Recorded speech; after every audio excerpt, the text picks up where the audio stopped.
Assalamualaikum warahmatullahi wabarakatuh.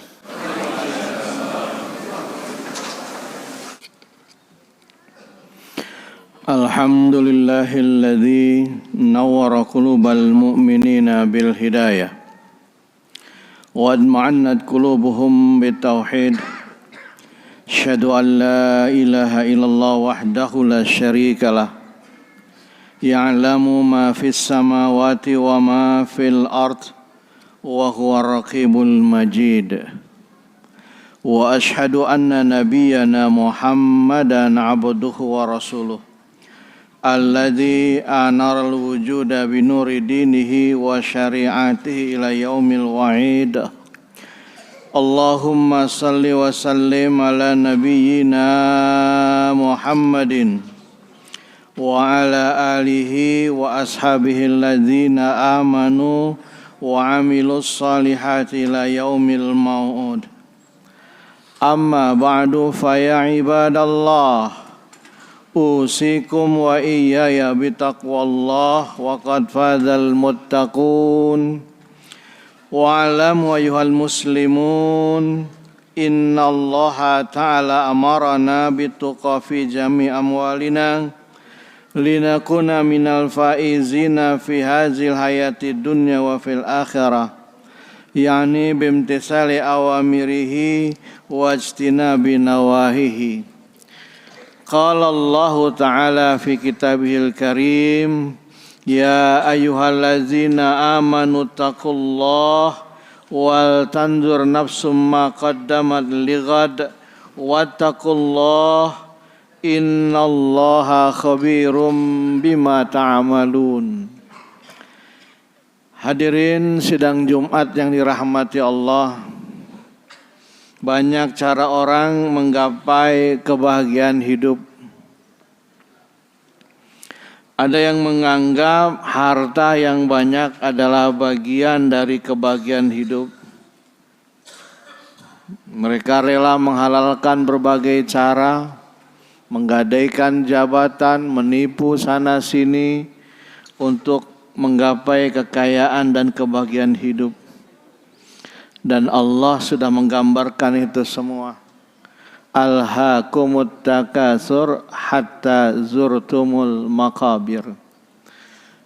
Bermegah-megahan, bermewah-mewahan hidup membuat kita menjadi lupa diri dan sombong sampai kita masuk ke liang kubur.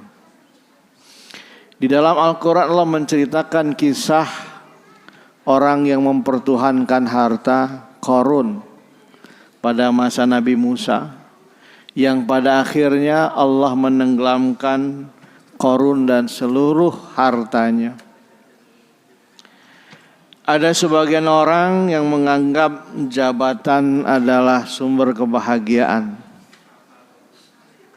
sehingga dia rela berbuat apa saja untuk menggapai jabatan.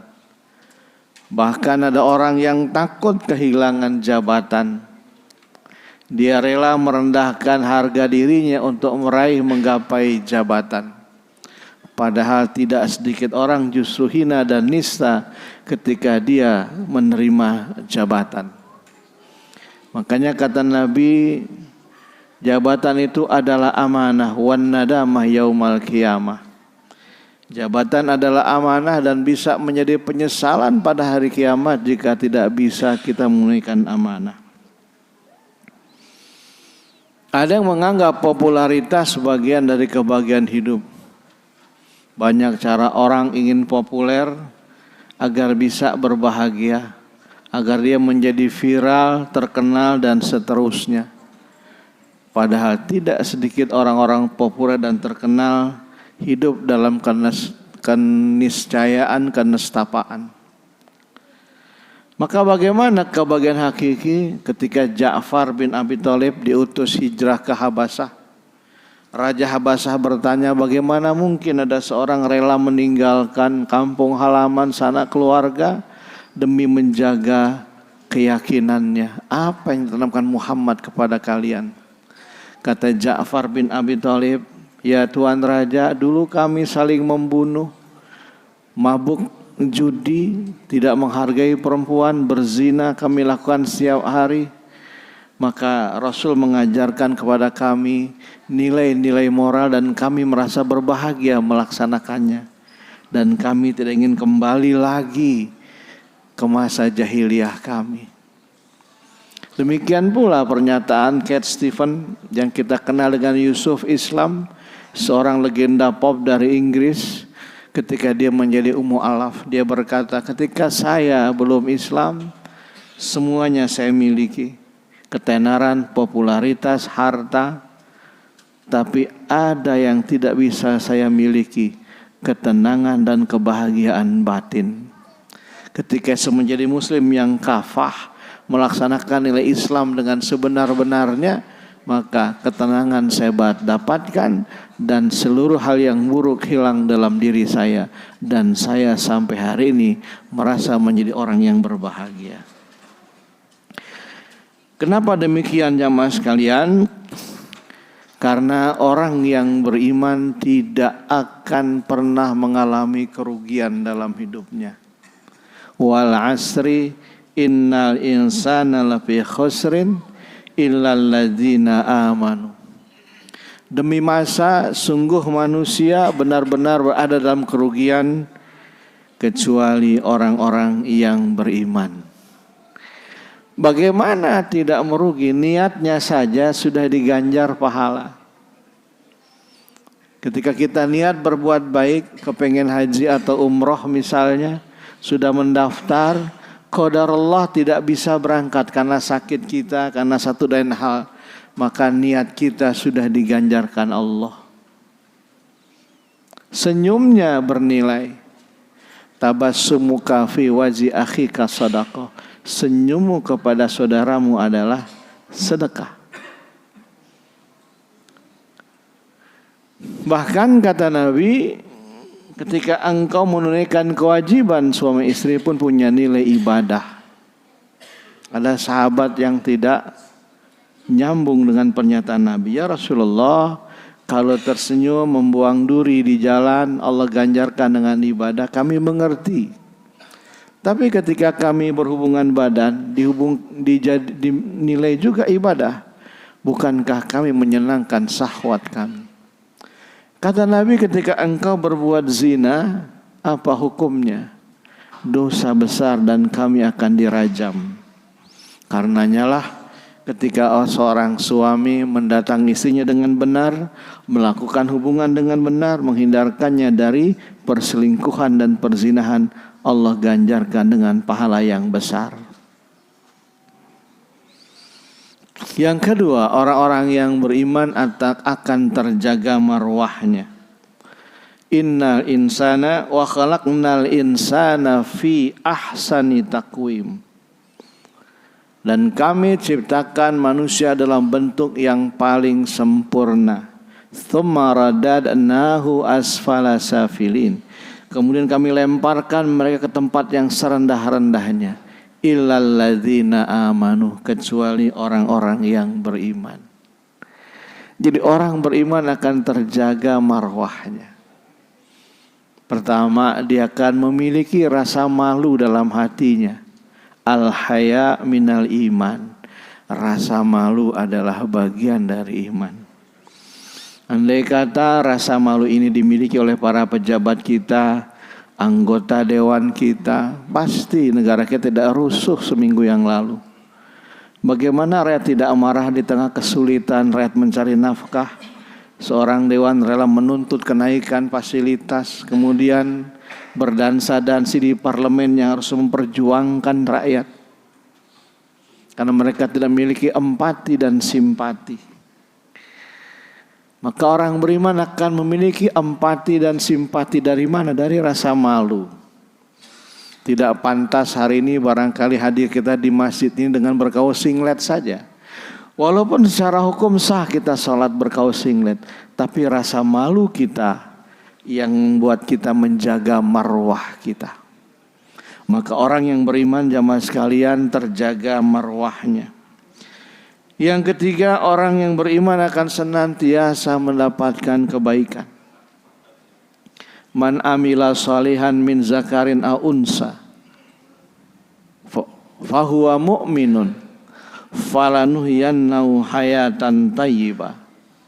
Barang siapa yang beramal saleh, baik dia lelaki maupun perempuan, dan dia melaksanakan amal tersebut dalam keadaan beriman, fahuwa mu'minun, falanuhyiyannahu hayatan thayyibah, maka dia akan diberikan, kata Allah, baginya kehidupan yang baik. Ketika dia berumah tangga, rumah tangganya baik. Ketika dia bertetangga, menjadi tetangga yang baik. Ketika dia bekerja, menjadi pekerja yang baik. Ketika dia menjadi pemimpin, pemimpin yang baik, yang memberi kemaslahatan bagi umat. Ya, maka seluruh aspek kehidupannya akan membawa kebaikan dan juga mengantarkan orang untuk bisa berbuat baik.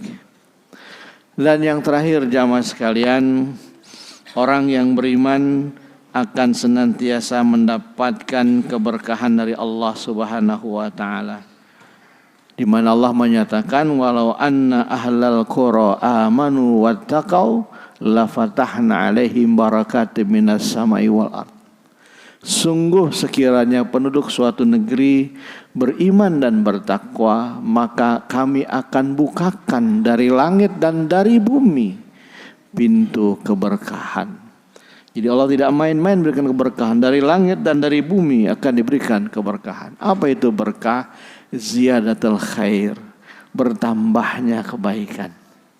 Dia orang biasa, ekonominya biasa saja, tapi dari kehidupan yang biasa melahirkan anak-anak yang luar biasa. Bisa mengantarkan anak-anaknya menjadi sarjana, mengangkat harkat martabat keluarga. Bisa membantu keluarga walaupun tidak banyak. Itulah berkah. Ada orang secara finansial mungkin kelihatannya cukup atau berlebih, tapi tidak satu pun anaknya bisa menjadi sarjana. Tidak ada satupun keluarga merasakan faedah dari kekayaannya. Maka tidak ada keberkahan dalam hartanya. Maka orang yang beriman akan senantiasa diberikan keberkahan dalam hidupnya. Inilah jamaah sekalian yang perlu kita jaga. Kebahagiaan hakiki kita adalah dengan beriman kepada Allah dengan sebenarnya, melaksanakan perintah Allah, menghidupkan sunnah Rasulullah dalam setiap kehidupan kita. Insya Allah keberkahan, kebahagiaan hakiki akan kita dapatkan dunia dan akhirat, sebagaimana doa kita di setiap waktu. Rabbana atina fid dunya hasanah wa fil akhirati hasanah wa qina adzabannar. Barakallahu li wa lakum fil Qur'anil azim wa nafa'ani bima fi minal ayati wa dzikril hakim wa taqabbala minni wa minkum tilawatahu innahu huwal ghafurur rahim. Allahumma salli wa sallim ala sayyidina Muhammad wa ala ali sayyidina Muhammad.